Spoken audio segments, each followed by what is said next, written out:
표지가 벌써 예, 멋있. 저는 이제, 제 이야기는 조금 더, 저는 이제 뭐, 여러분들 다 아시겠지만 저 거시경제 보는 사람입니다.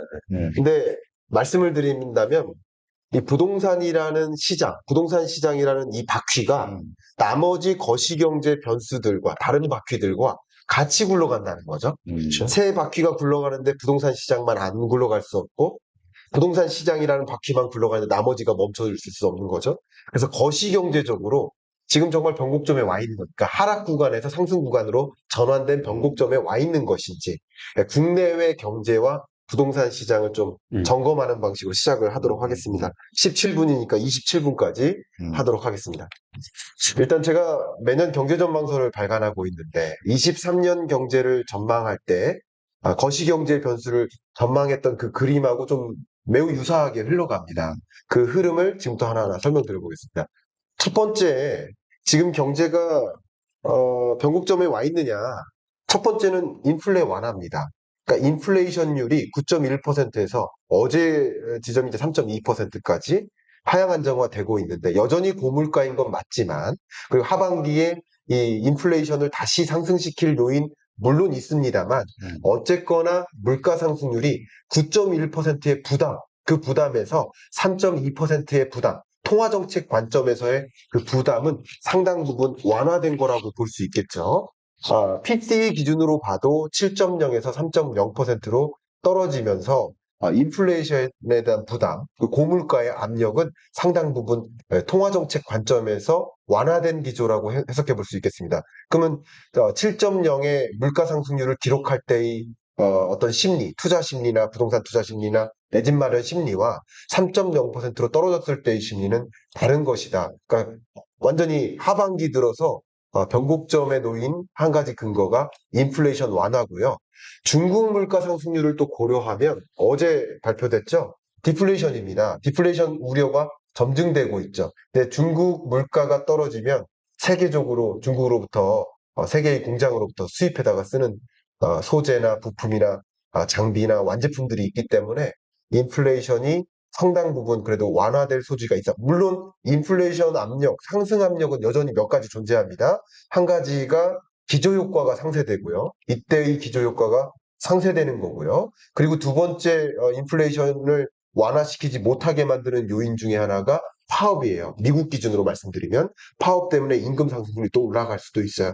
그 밖에도 굉장히 강한 엘니뇨가 올 수 있습니다. 하반기에. 이 기상재난은 물가를 다시 상승시킬 요인이 됩니다. 그런 여러 가지 변곡점 온 거 맞냐라는 질문에 대해서 뭐 이렇게 아니다라고 생각할 만한 근거들도 물론 있습니다만 어쨌든 기조적으로 인플레이션이 7.0에서 3.0%대로 3%대로 완화된 것은 사실이다라는 것이죠. 두 번째, 통화정책 기조도 긴축의 시대, 소위 22년 뭐 0.25%포인트의 기준금리에서 5.5%까지 5.25%포인트의 기준금리 인상폭을 엄청나게 단행하던 굉장히 강한 긴축적 통화정책이 집중됐던 그 시대에서 이제는 금리 인상 끝나지 않았느냐 하는 생각을 많이 하실 거고 지금부터 기준금리를 추가적으로 인상한다 하더라도 해봐야 한 번 아니겠느냐 이런 생각들을 많이 하세요.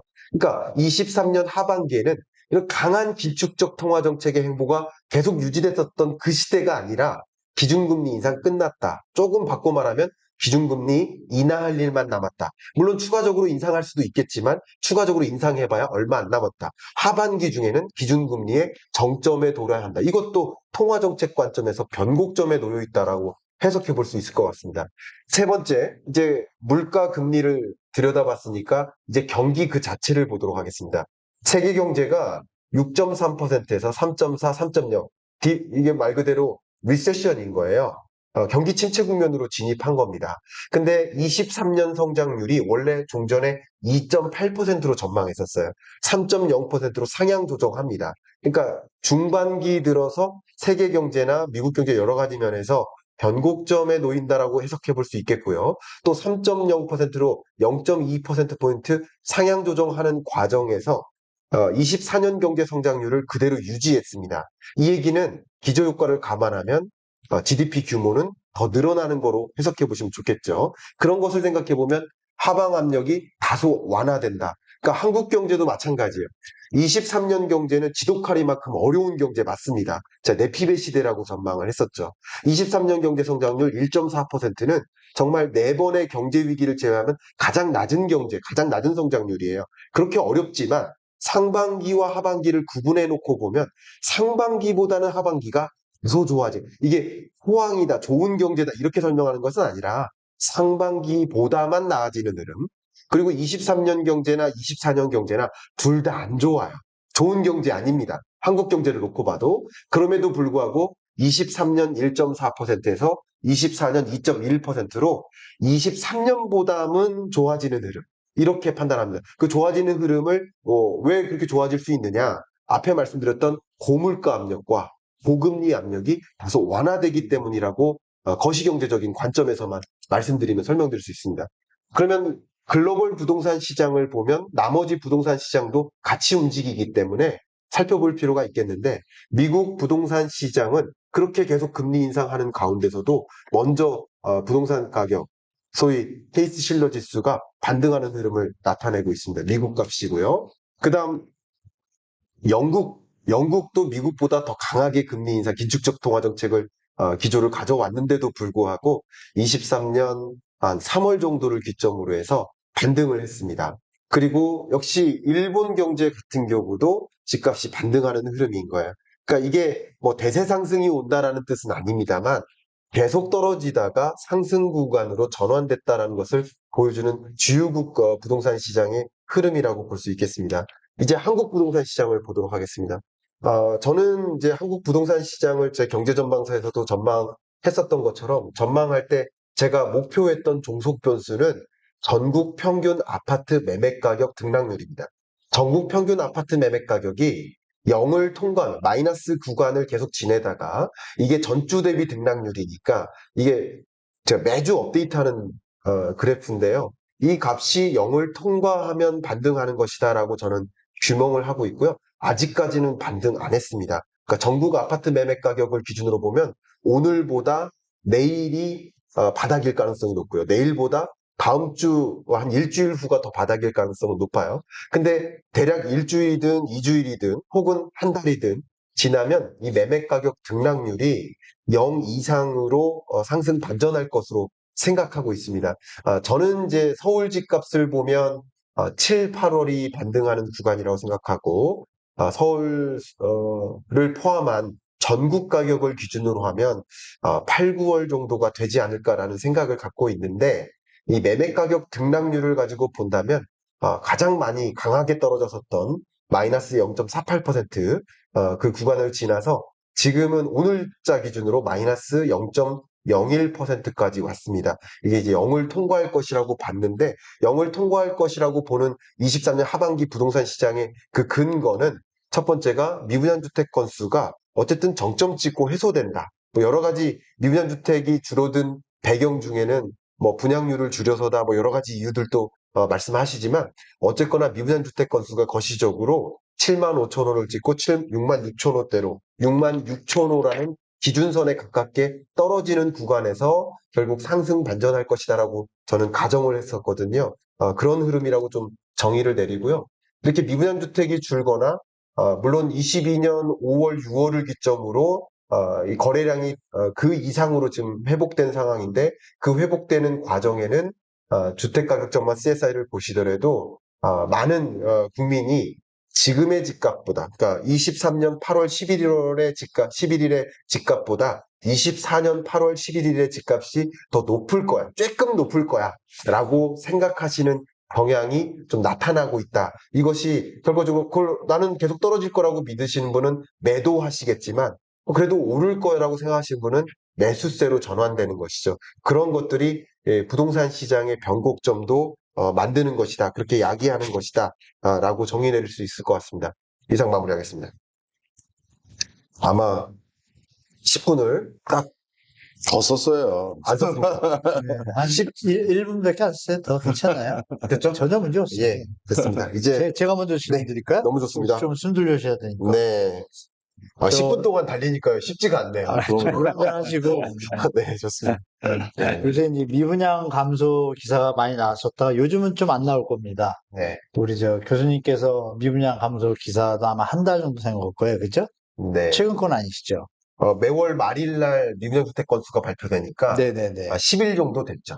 10일이요? 아, 예. 최근 거 6월 거 받죠. 7월 거 받으신 거예요? 그렇죠. 예. 아, 7월 말일날 발표된 미분양주택 건수. 6월, 아, 네. 6월 건수죠. 6월 미분양 주택을 7월 말에 7월에 발표하죠. 발표하니까. 그래서 6월 지표. 네. 그렇습니다. 네. 그러면 7월에 아까 제가 저 설명드릴 때 청약시장에서 네. 부산이나 육대강시는 50%가 다 미분양이에요.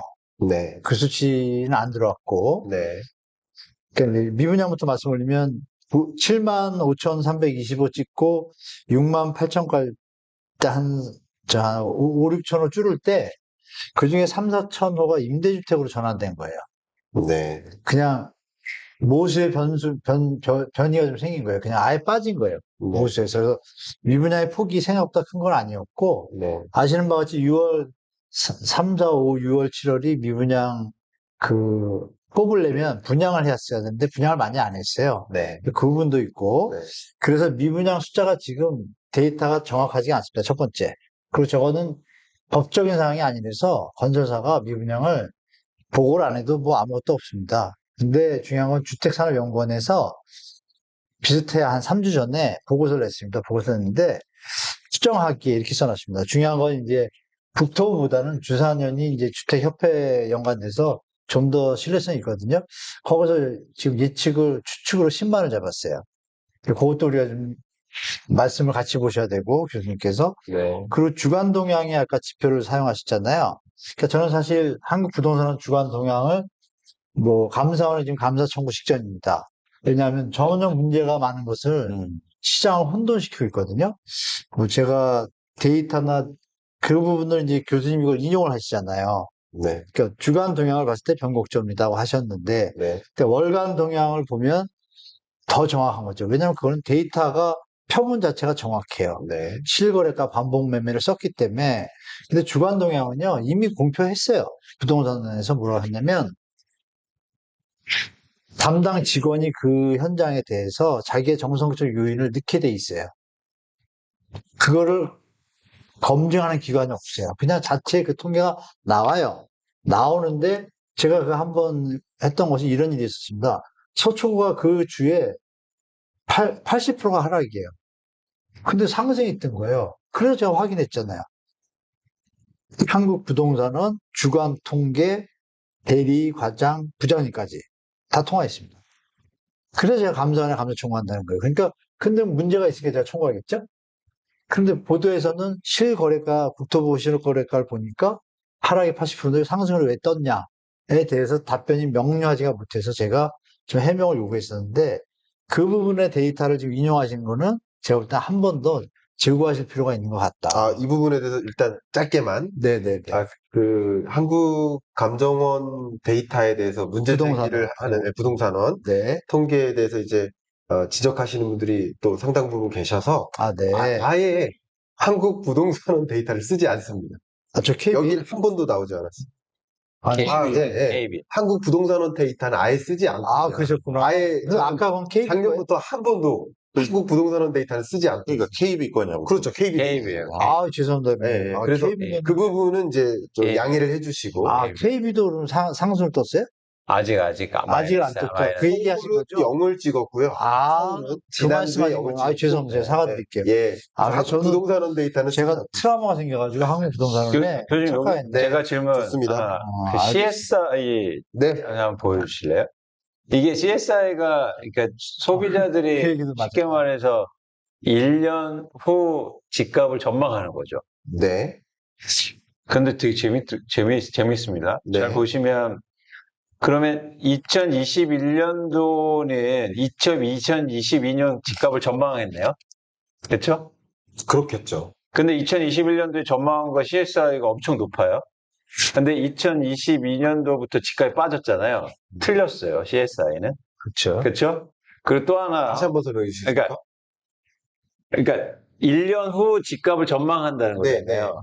그러면 2021년도에 CSI가 엄청 높잖아요. 네. 그러면 1년 후 집값이 오를 거다라고 아, 예상한 건데, 네, 2022년도에 집값이 빠졌어요. 맞아요. 좋습니다. 틀렸어요. 네. 그리고 2022년도에는 집값이 또 빠진다고 전망해요. 네. 근데 올해 올랐어요. 지금까지. 네. CSI가 틀렸어요. 예. 또 이제 오른다고 해요. 예. 그러면 1년에 어떻게 될까요? 이게 왜 이렇게 얘기를 드리냐면, 맞아요. 이 CSI를 가지고 예. 많은 분들이 주장하시더라고요. 기술을 쓰고 그러니까. 막 전문가들도 얘기하고. 네. 맞아요. 근데 틀려요. 제가 볼 때는 또 하나 하는 뭐냐면, 제가 답변 틀린 이유가 있어요. 네. CSI는 결국엔 센티멘탈 인덱스인데, 네. 지금 집값에 따라서 움직인다는 거예요. 네. 집값이 오르면 센티멘탈가 좋아지고, 집값이 떨어지면 센티멘탈 나빠지고. 그래서 이 지표를 사용하는데 조금 저는 퀘스천이다. 좋습니다. 네. 너무 좋은 질문 주셨고요. 지금까지 감사합니다. 들었던 중 가장 날카로운, 네. 날카로운 강도. 저 사실 저 아까 두 개하고 나머지가 요거였어요. 아, 예. 똑같은. 아, 감사합니다. 역시 네. 고수와의 대화가 저를 더 날카롭게 만드는 것 같아요. 전망지수 써놨잖아요. 답변 드리도록 하겠습니다. 이거는 국민이 어떻게 생각하느냐를 그렇죠. 물어본 거니까 그렇죠. 맞든 틀리든 상관없습니다. 국민 스스로 우리나라 국민이 현재 지점에서 제대로 전망했고 못 전망했고 잘못 전망했고 이건 중요한 게 아니에요. 네. 어쨌든 현재 나의 구매 의사가 네. 구매 여력과 구매 의사를 봐야 되는데 네. 구매 의사를 확인하는데 네.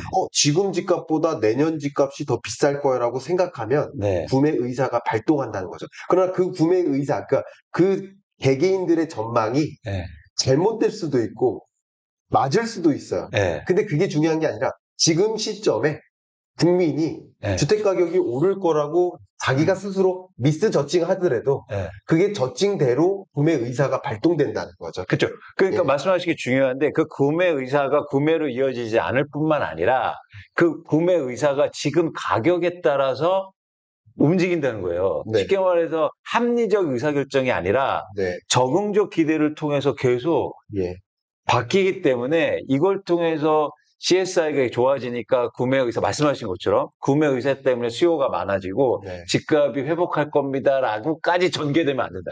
너무 좋습니다. 네. 근데 제가 이것 때문에 집값이 회복된다 아니다를 가지고 말씀드린 게 아니라 저는 이제 부동산 매매 가격, 아파트 매매 가격이라는 변수를 전망할 때 네. 여기에 영향을 미치는 변수들이 있잖아요. 네. 그 변수들 중에 아까 한문도 교수님도 그 틀을 잘 제시해 주셨는데 네. 제가 갖고 있는 틀은 가장 기본적입니다. 정책이라는 변수 덩어리, 수요라는 변수 덩어리, 공급이라는 변수 덩어리, 그리고 마지막으로 거시경제 펀더멘탈이라는 변수 덩어리. 이 네 가지 덩어리들이 있는 거예요. 근데 특히 수요 측을 볼 때 수요 측을 영향을 만들어주는 그 변수들이 몇 개가 있는데 가장 지배적인 변수를 두 개만 꼽으면 구매 여력이 있느냐, 그리고 구매 의사가 있느냐. 네. 이 두 가지가 곱하기 관계입니다. 곱하기 관계라는 얘기는 구매할 여력은 있어요. 빚 없이도 나 현금 많아요. 그러나 집값이 오를 거라고 전망하면 이걸 구매로 연결되겠지만 구매할 여력은 있지만 집값 떨어질 것 같아 하면 구매 의사가 발동하지 않으니까 곱하기가 0이니까 수요가 0이 되는 거예요. 그러니까 기본이 된다는 말씀이시죠? 그렇죠. 그래서 수요 측을 전망할 때 기본이다. 그렇죠. 이게 전망이 맞냐 틀리냐. 이들의 전망이 맞으니까 오를 거야. 이들의 전망이 틀리니까 내릴 이게 아니라 이들이 스스로 이제는 사야 될 시점이다. 아니다를 구매 의사를 결정짓는 이게 현재 가격일 수도 있어요. 현재 가격이 많이 떨어졌는데 그러니까 구매 의사가 올라갈 수도 있어요. 아니면 현재 가격과 상관없이 앞으로 가격이 반등할 수도 있다고 믿을 수도 있어요. 그 어떤 믿음이든 상관없이 네. 현재 가격이든 미래 전망이든 그게 잘못된 저지먼트라고 하더라도 구매할 그 계층들이 앞으로 구매할 의사가 있다라는 것을 만드는 수요 측에 영향을 미치는 변수라는 거죠. 그렇기 때문에 이런 것들이 발동해서 상대적으로 아까 말씀하신 대로 매도량도 많은데 사실 매도량만큼이나 매수량도 발동하는 거예요. 그래서 저는 이 시장을 그렇게 판단하고 있습니다. 그렇죠. 그러니까 저는 이게 말씀하신 게 핵심인데 이걸 통해서 가격이 오를 거더라고 비약하면 안 된다. 절대 아니에요. 그러니까 교수님한테 그런 말씀 알고 제가 아까 네. 전제드린 것처럼 최근에 많은 분들이 그런 얘기를 하세요. 네. 그래서 봐봐. 집을 살려는 사람들이 사고 싶어 하지. 그러니까 집값이 오를 거다라고 얘기하면 안 된다. 절대 아닙니다. 그러니까 기본은 된다. 너무 좋은 부분 그러니까 이게 떨어지면 0이니까 안 되지만 이제 어쨌든 0 이하니 계속 네. 올라오는 거니까 의미는 있는데 네. 이게 비약으로 가고 그것 때문에 집값이 오를 거다라는 건 엄연히 되게 틀려왔어요. 예. 너무 좋은 부분 얘기시고요. 제가 저는 절대 그렇게 여담을 하나 말씀드릴게요. 네. 주택산업연구원, 네. 건설기술연구원, 아, 거기 기관들 있잖아요. 네. 제가 나중에 한번 우리 여기서 한번 보여드릴게요. 맞춘 적이 없습니다. 네. 한 7, 8년을 제가 다 데이터 경험해봤거든요. 네. 상승 하락을 제대로 맞추면 돼요. 예. 얘기 정리됐죠. 네. 그죠? 그러니까 이거는 신의 영역인데, 네. 위원님 말씀이 맞아요. 비약해서 단정을 지어서는 안 된다. 네. 그렇죠, 그건 맞는 그렇죠. 것 같아요. 너무 좋은 말씀이세요. 제가 이 주택가격전망 CSI를 보여드렸던 거는 미분양 주택이 줄어드는 현상을 설명하기 위해서. 그리고 매도량이 앞에 위원님께서 늘어난다고 말씀하셨는데 매도량이 늘어남에도 불구하고 거래량이 그 이상으로 발동하는 것. 그게 매수세를 보여주기 위한 매수 여부를 보여주기 위한 지표로서 하나만 제시해 드린 겁니다. 시간 관계상. 네. 그렇게 얘기해 주시면 알겠습니다. 혹시 또 추가적인 코멘트나 질문이나 반론도 좋습니다. 저는 뭐 얘기 하나 해드리면, 앞에 네. 두 분이 또 얘기해 주셨으니까, 다른 거 하면, 이 미분양 그 물건 있지 않습니까? 단순히 미분양 물건만 가지고는 우리가 그 부동산 흐름을 오인하면 안 돼요. 아까 말씀해 주신 것처럼, 일단, 그 임대주택으로 돌린 것도 있고, 지금 건설사들이 지금 상황이 안 좋으니까 저 분양 시점을 다 뒤로 밀었거든요. 그러다 보니까 이 통계는 사실 여러 가지 해석이 있을 수 있고요. 그래서 제일 중요한 게 악성 미분양으로 분류하는 중공후 미분양이 물려고 아예 안 팔렸어. 그렇죠. 지었는데 안 나가고 이건 진짜 중요한데 이게 계속 늘고 있어요. 맞아요. 그런 것들은 정말 우리가 주의해야 돼요. 근데 이제 느는 동네가 또 있고 안 그런 동네가 있다라는 거. 그래서 이게 제가 자꾸 이거 제가 자도생. 그래서 제가 그 단어를 자꾸 얘기하시는 쓰게 거죠. 된다. 맞아요. 그 얘기입니다.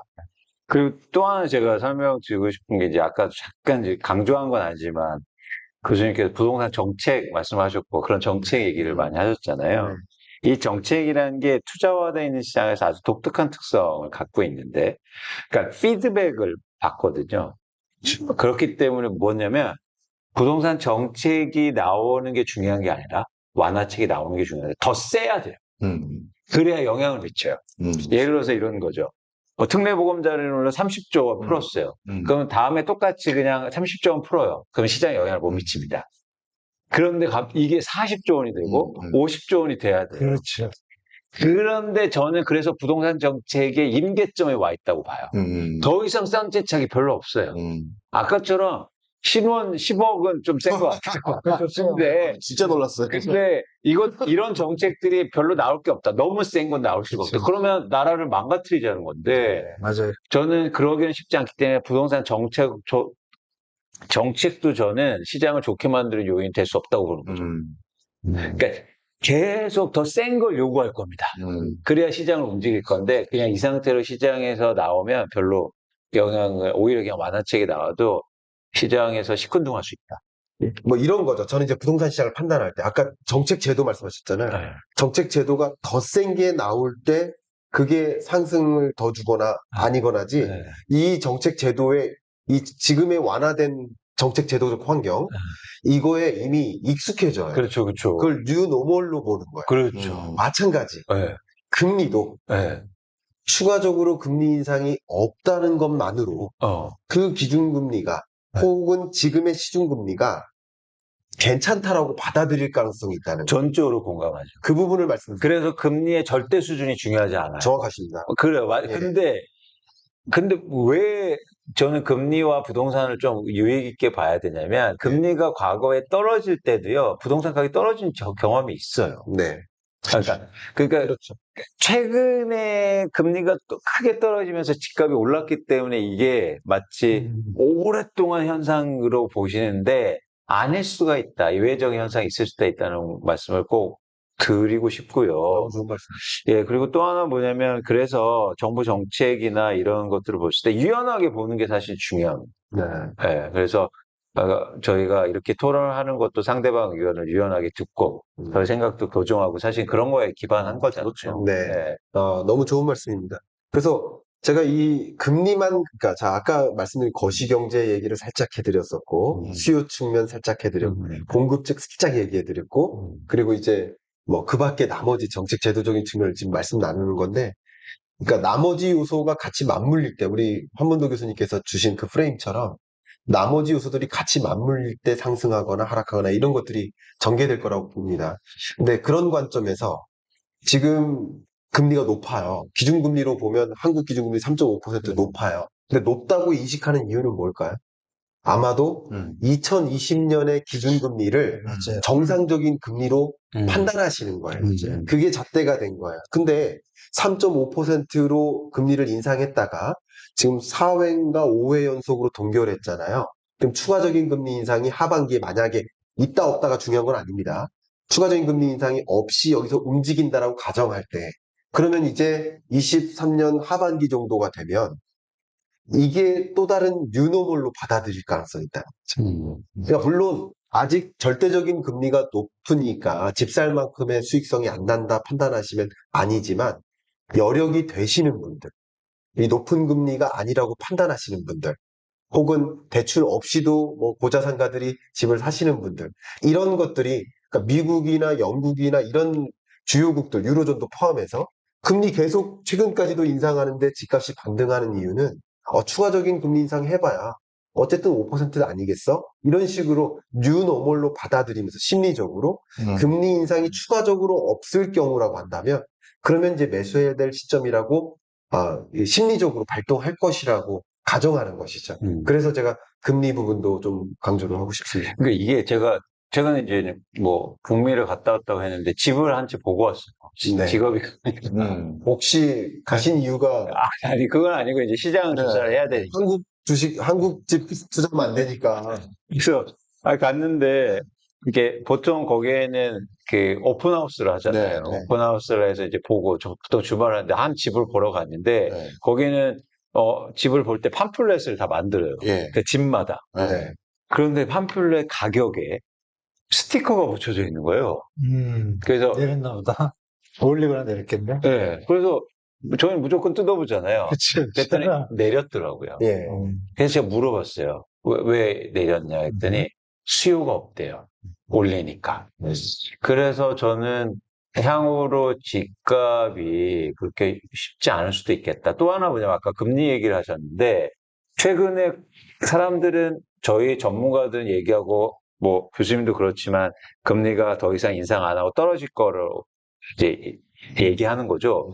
근데 이렇게 높은 상황 속에서 대출 비중은요, 고정금리 대출 비중이 더 커요. 네. 왜 이럴까요? 그건 뭐냐면 저희가 예상하는 것보다 시장 참여자들은요, 훨씬 더 늦게 움직이고, 그리고 현명하지 않다는 거예요, 사실은. 그러니까 왜 이렇게 금리 수준이 높은데 고정금리 대출을 많이 받을까? 그러니까 그동안 올라왔던 게 무서우니까. 사실 고정금리, 여기서는 변동금리를 받아야 돼요. 네. 그래서 이런 것도 좀 잘 이해하실 필요가 있다. 그러니까 이게 약간 그 아까 주택가격 전망 CSI를 가지고도 계속 이 대중들이 틀린다 이 말씀하셨잖아요. 역시 틀리게 의사결정 하세요. 그렇죠. 죄송한 표현인데. 죄송합니다. 왜냐하면 안티 생겨요, 자꾸. 아니에요. 우리는 틀리게 의사결정하지 마시라고 의견을 좋은 그렇죠. 말씀. 네, 좋은 말씀. 다르게 판단하시라는 그렇죠. 것을 맞습니다. 좋은 말씀이에요. 그러니까 맞아요. 지금 고정금리 대출자가 많은 이유가 뭘까요? 고정금리가 더 싸니까예요. 은행 입장에서 앞으로 금리를 추가적으로 인하하면서 금리 레벨이 떨어질 것, 그 리스크를 부담하고 싶지 않기 때문에 지금은 고정금리가 더 싸요. 그렇죠. 근데 단편적으로 생각하면 고정금리가 변동금리가 더 싸네? 그러면 이 고정금리로 대출받아서 집 사야지? 그렇죠. 잘못된 의사결정을 내리죠. 그렇죠. 근데 심지어 2021년에 영끌족들이 투자할 때, 영끌족, 21년에 영끌족이 투자할 때, 20년, 21년 동안 제로금리였어요. 20년, 21년 동안 집값이 폭등했어요.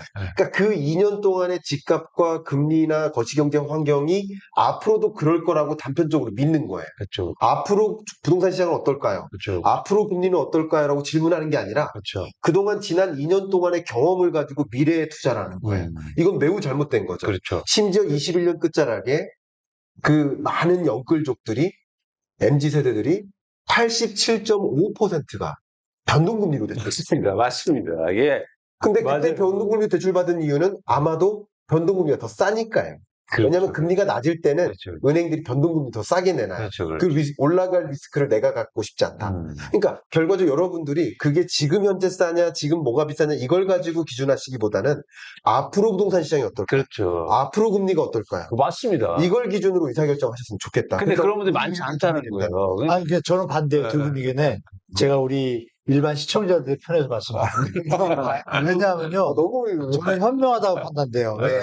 좋습니다. 우리 교수님이 이렇게 토론을 하잖아요. 이런 걸 다 들으시고 나름 판단하셨을 거 아니에요? 네. 그러면 지금 오른다고 한 지가 지금 몇 개월 됐잖아요. 네. 그러면 이게 추세적으로 거래량이 쫙 드러나야 되죠. 말씀드리면 맞죠? 근데 지금 안 사잖아요. 안 사고 다들 이거 좀 이번엔 좀 다른데라고 판단하신 거예요. 그거 왜? 교수님 때문입니다. 아니요. 이렇게 여러분 이렇게 교수님들하고 같이 얘기를 하는 걸 들으시면서 판단하신 거잖아요. 네. 그럼 네 분의 공통점은 뭐예요? 변곡점은 오긴 왔는데 리스크는 있다. 알아서 판단하시라는데 잘 판단하신 거 아니에요? 그러니까 거래량이 못 오르잖아요. 그 현명하시다. 저는 좀 변론을 피겠습니다. 너무 좋은 말씀이시죠. 네. 저가 보는 지금 시장의 모습은 네. 관망장애입니다. 관망장. 그렇죠. 그러니까 반등하는 흐름이 있는 것 같긴 한데 이게 지속적일까? 아니면 그렇죠. 다시 하락할까? 잘 모르니까 맞아요. 그래도 매수세가 조금 나타나긴 하면서 반등하기는 하는 모습이지만 맞아요. 그렇다고 이게 지속적이지 않을 거라는 의심 그게 연끌됐으면 이게 지금 불 붙었죠. 그렇죠. 안 붙잖아요. 그런 것들이 있기 때문에 네. 상승세도 강하게 나타날 수가 없는 거예요. 그렇죠. 전 그렇게 맞아요. 봅니다. 맞아요. 아마도 여러분 잘 아시겠지만 각각이 이제 특화된 주제들이 있으세요. 저는 이제 아시겠지만 매크로 경제 전망 아마 주식 얘기도 합니다. 그러니까 앞으로 나의 자산 관리를 어떤 포트폴리오를 가져가야 되는지 거시경제적인 관점에서 말씀 많이 드릴 거고 아마도 박정우 교수님은 정책 방향 같은 거 많이 얘기해 주실 거예요. 그렇게 하겠습니다. 그런데 저 전문가시니까. 그러니까 정책 방향에 대해서 많이 그러니까 온라인에서 말씀 못 하시는 네. 그런 이야기 많이 그렇게 해주실 하겠습니다. 거고. 또 워낙 또 두 분은 이제 부동산 분야의 뭐 최고 전문가시게 제가 부원 설명 안 드려도 되죠. 그렇기 때문에 아마 가감 없이 여러분들이 갖고 계신 질문에 대해서 충분히 답변 드릴 수 있는 시간이 네. 될 것 같습니다. 제가 아까부터 이 그 화면으로 어떤 질문 오는지 보고 이렇게 네. 해드리려고 했는데 이 그날 다 해드리도록 하겠습니다. 좋습니다. 그럼 박정우 교수님만 한 4시 하겠고요. 6시부터 9시까지는 네. 저주 시간에 네. 교수님이 다 하시면 되겠다. 아유, 왜 그러세요? 정말 대토론이니까요. 네. 여러분들 질문을 많이 가져오세요. 너무 그래요. 미리 질문. 맞아요. 구체적인 질문을 맞아요. 우리 장 보러 갈 때 아무 계획 없이 가면 엉뚱한 거 맞습니다. 가잖아요. 그러니까 미리 질문을 좀 가지고 오시고 그래서 저는 좀 이런 말씀 드리면 좀 그럴 수도 있지만 강의료가 좀 비싸야 된다고 생각해요. 네. 그래야 참여하시는 분들도 열심히 참여하실 거잖아요. 네. 본전 뽑으려고. 그래서 네. 그런 것도 감안해 주셨으면 좋겠어요. 저 장소랑 뭐 이거 대관하는 것 자체가 비싸요? 비싸요. 아, 그래요? 알겠습니다. 이것도 멘트 나가고 있는 일이잖아. 나가고 나가는 거예요? 그럼 저도 솔직히 말씀드려도 될까요? 밥 주나요? 밥 드리고요. 오. 브라운백 컨셉으로 오케이. 해도 되지 않을까? 시간을 막 촉박하겠습니다. 그리고 점심 먹으면서도 얘기하죠. 그래도 돼. 점심 먹으면서 서로 얘기하고 이러면 좋죠. 정말 말 그대로 마라톤 쌤. 네, 좋습니다. 마라톤 한다는 마음으로 좋습니다. 그 전날 우리 컨디션 관리 다 해오시고 진짜 제가 못다한 얘기 해드릴게요. 전날 술 드시면 안 됩니다. 못다한 얘기 진짜 박정우 많아요. 교수님 저만 조심하면 돼요. 전날 저만 술 조심하세요. 마세요. 저만. 대신 우리 9시에 끝나고 네. 또 달리는 걸로. 알겠습니다. 좋습니다. 아마 그때는 또 우리 한문도 교수님 미남토를 또 그때는 다시. 나을 것 같아. 그때 여러분 한문도 교수님의 성형 의혹도 밝혀드립니다. 질문 중에 팬 사인회도 겸하나요? 이렇게 하는 이런 분이 만약에 너무나 좋아하시는 전문가분이 계시면 뭐 책을 가져오셔도 좋고 노트를 가져오셔도 그럼요. 좋고 사인도 받아가시고 그럼요. 충분히 제가 보기엔 충분히 소통할 수 있는 시간 갖도록 하겠습니다. 세미나 신청은 본 영상이 나중에 분리돼서 올라갈 겁니다. 그때 어떤 식으로 신청할지 우리 수고해 주시는 분들이 계시거든요. 예.